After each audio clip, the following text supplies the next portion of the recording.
Good We are all afternoon. welcome to this session about schools reopening, in person or virtual. What are the options we have? What are the implications to our families? What do we need to know? And what do we need to do to be ready? My name is Bola Odetokon. I'm the founder and CEO of Parenting Resources and Initiatives. It's my pleasure this afternoon to welcome everyone. And well, just a few things about me. I'm a certified database administrator and an IT auditor.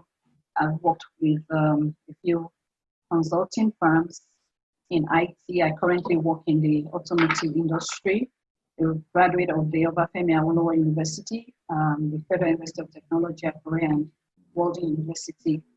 PRI is a faith-based organization. We provide support and resources for families. We encourage families and come alongside them to raise well-balanced children that will grow up to be, leaders in the future, and even leaders now in their various endeavors. We conduct workshops and seminars and conferences, and we also collaborate with other like-minded organizations to support families in the communities generally. We believe that when the family unit is strong, our communities will be strong, and hence our entire nation. This afternoon, we have a distinguished panel here to discuss these issues with us, and I'm going to start introducing them, not in any particular order. So I'm going to introduce Dr. Adere Bibe. He's the Chief of Pediatrics and Medical Director of the NICU unit at both Newman Hospital in Newman and the Tana Medical Center, Carrollton, Georgia. He's been a health care advocate for over 30 years. He studied at the Obafemi Awolowo University in Nigeria and at other well-established institutions as well. He had his pediatric residency at both Youth in Nigeria and at the Nassau County Medical Center. He had his neonatology, I hope I'm saying that right, fellowship at Duke University. Yes. He's both certified, thank you. He's both certified in general pediatrics and neonatal medicine. He's the steering committee member of the Neonatal Association of Greater Atlanta and also a fellow of the American Academy of Pediatrics. He's been recognized twice as a prominent physician and pillar of the community for 2 consecutive years. Please welcome Dr. Adere Bibe. Thank you. Next, you're welcome, sir. I'm going to introduce Dr. Lisa Fuller. She's a practicing psychiatrist in Michigan, in the Michigan area with over 28 years experience. She specializes in working with all ages and stages of life. She holds a Bachelor's of Science, an Associate of Arts in Christian Leadership, and also a Doctor of Osteopathic Medicine degree. She's the president of the Sun Life Health Incorporated. She's also faculty at Detroit Wayne County Mental Health Authority, where she serves as psychoanalytical supervisor for psychiatric residents. She provides leadership, crisis, and trauma training across the globe. Please welcome Dr. Lisa Fuller.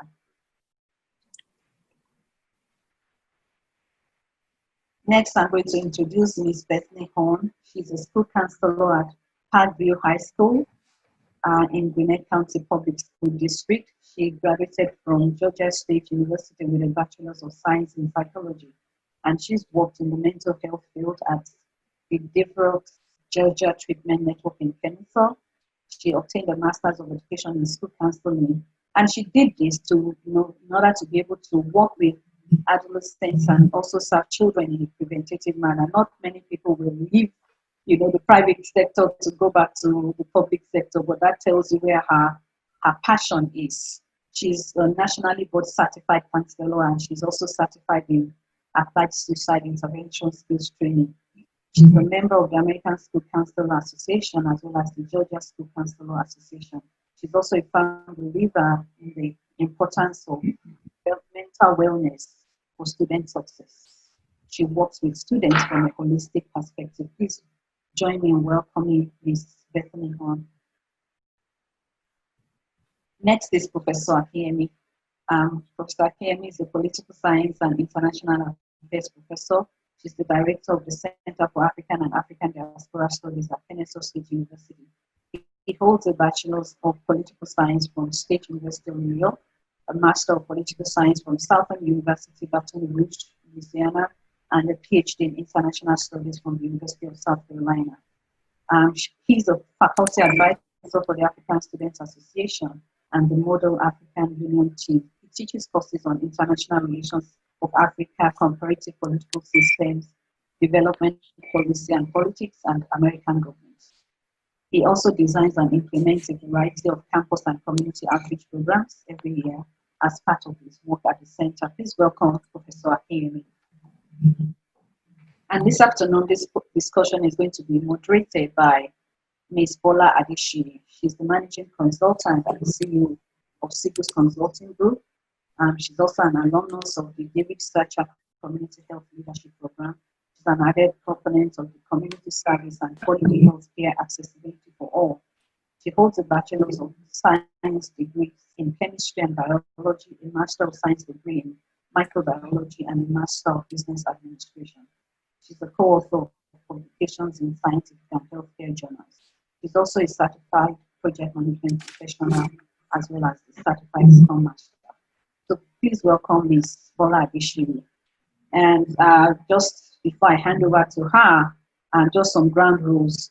If you are not the one on the floor, that means you are not the active speaker. Please mute your phone, and so that we can all have a free flow conversation without any distractions or disruptions. We're going to have a section where we would take questions from the participants. So if you have any question, please feel free to post them in the chat and we'll pick them as we go on.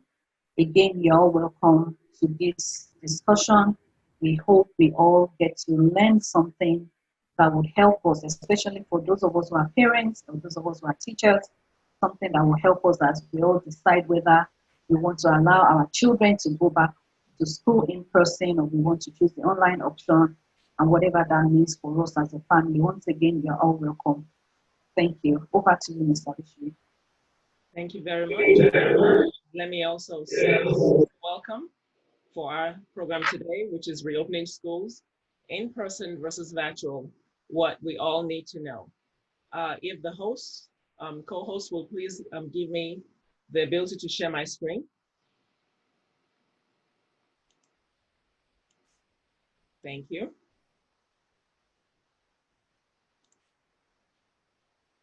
All right, can everyone see my screen? Yes. Very well. All right, so I want to start with where we are today relative to COVID-19, the disease.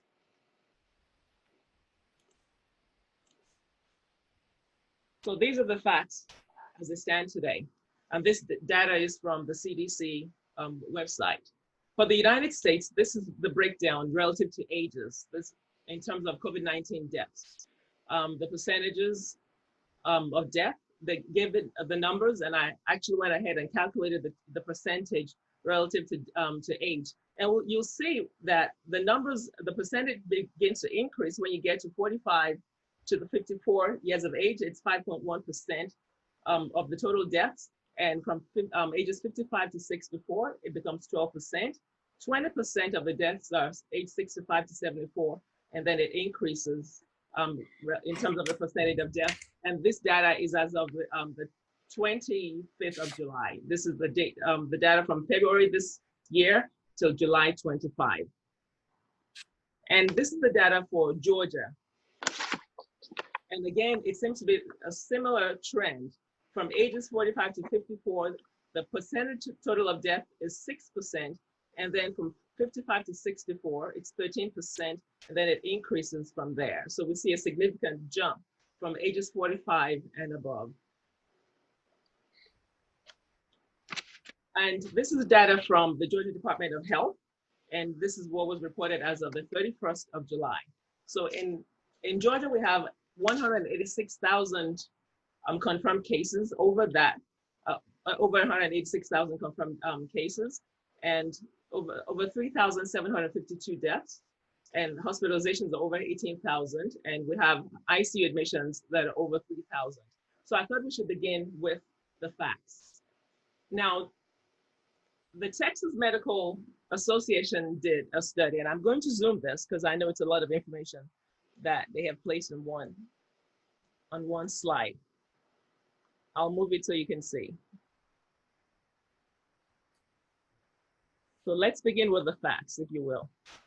All right, so what they did was the physicians ranked the rate of risk of different activities. And we're talking about schools today. Can you see it? Is it big enough? Can you see it? Yes. Okay, great.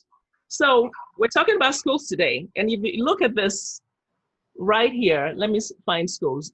Sending kids to school, camp, or daycare. And on a scale of 1 to 10,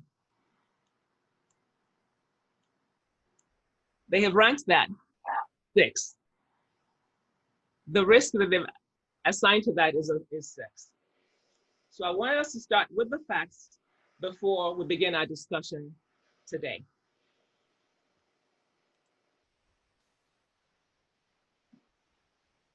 So we know there are a lot of contradictions. We had a lot of things in the press today regarding the coronavirus, the disease COVID-19. So consequently, parents don't know what to do. People don't know what to believe. What should they do relative to kids going to school? Is it safe? Is it not safe? Should children go to school? Should they do in person? Is it safer to do virtual education? So I'm going to start with you, Dr. Aderibigbe. Okay. What risk does coronavirus pose to children and young adults? Yes, thank you.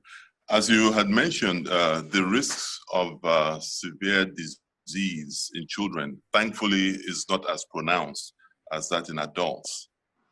That's a good thing.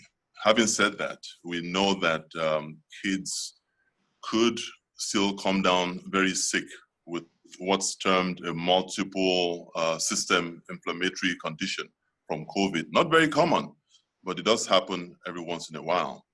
Just as in adults, you also have kids who have comorbid conditions, kids who are diabetic, kids who are being treated for cancer, kids who have other medical conditions going on. They are more at risk for coming down with severe disease. So it's still something to be extremely cautious about. We're thankful that kids have more or less been spared terrible consequences of COVID vaccine. The big talk you hear about now is that, can they still transmit infection even if they don't come down sick? And that's still an ongoing discussion. We think that's possible. But as you've seen, you get new information almost on a daily basis with this condition. So the jury is still out on that one. Okay. Ms. Horn, in July it was reported that parents, teachers, and students from Gwinnett County protested and demanded that Gwinnett County School District allow in-person classes. And in Cobb County, WSB-TV also reported that Cobb County parents group, and I believe they were called Reopen Our Classrooms Safely. They were joined by Cobb County Association of Educators to protest the lack of information regarding working conditions for employees. And last week, it was reported actually that 3 Gwinnett County employees have actually tested positive for COVID-19. In light of all this information that we have and what we currently know about COVID-19, do you feel it's safe to hold in-person classes, or would you recommend virtual instructions? What are your thoughts? Well, I'll start by saying my thoughts are going to be, separate from Gwinnett County's and Parkview High School's thoughts. These are just my personal feelings, and it does not reflect what they think. And I know there were protests, and it was really difficult, because we have so much data out there. It's really hard, for parents and students and teachers to know what is the best course of action. Personally, I feel like that the online learning may be best until we feel like we have more of a, what's the word I'm looking for? More of a hardline treatment that helps with COVID. I think that's going to help a lot of older adults feel better because, as we know, people can be asymptomatic and carry it and not know it. And so I think that has been, some of the concerns of the adults in the building is, even though what we're seeing is that it's not affecting younger people as hard or as harshly, they could be carrying it and transfer that to adults. So I think my personal feelings would be that the online learning for now, and then we continue to, every 9 weeks, which is what Gwinnett County has said would be best to do, is look at where we're at, look what CDC is saying, look what our health experts are saying, and our local public health department, and use their guidelines to reopen. Professor Akiyemi, what are your thoughts relative to university students?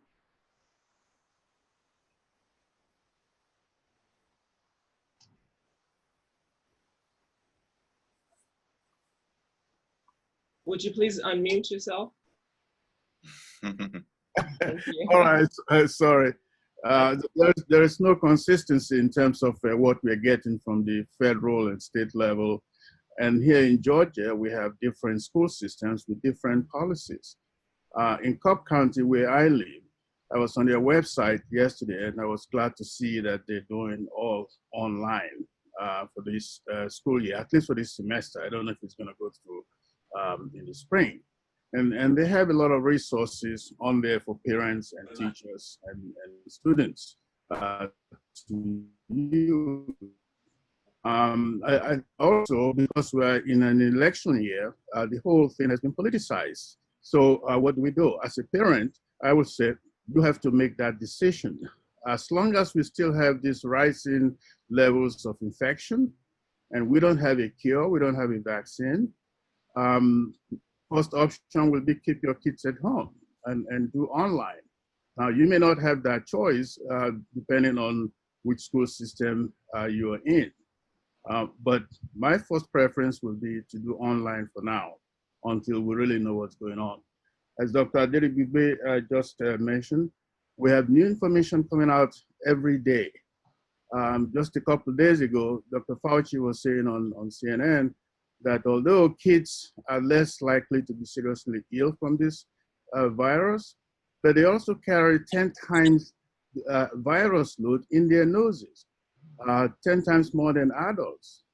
So that means the possibility of coming home and infecting their elderly parents or infecting their teachers and staff is pretty high.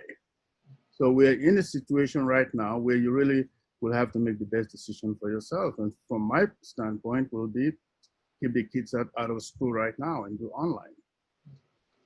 There's certainly so much uncertainty that we have to deal with, so things have to evolve. Mm-hmm. So Dr. Fuller, as a psychiatrist from the mental health perspective, what are your thoughts? What are you seeing? Hello. It's real interesting. The dynamics are really interesting. When I found out about the this platform, the first thing I did was I asked different people of different socioeconomic status, people Wisconsin, California, Michigan, and the reason why is because I wanted to get a feel of what people felt and what we're dealing with.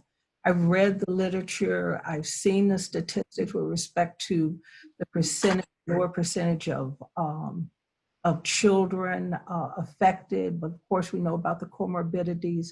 I've seen those things. I think that the population who wants to read and accept these issues, it's there.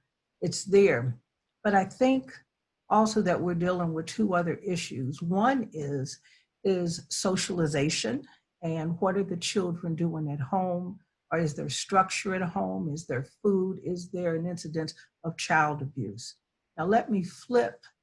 As a mother and as a soon-to-be grandmother, subjectively, it would be very hard for me to send my children to school. And the reason why is because I know the facts, I know the statistics. People who I talk to, as I said, they know the facts, they know the statistics. One person actually was an employee who works as a project manager with respect to a pharmaceutical company. And the answers were basically the same, with the exception of one person who is a physician. I would send my kid to school, is what that particular person said, but everyone else, which was interesting, said I'd keep them at home. So we're looking at anxiety, and what about the anxiety and the dynamics of the children? Am I going to get this? Am I going to transmit it? Is my family members going to get it? So there, I believe there are a lot of different dynamics and issues that we have here.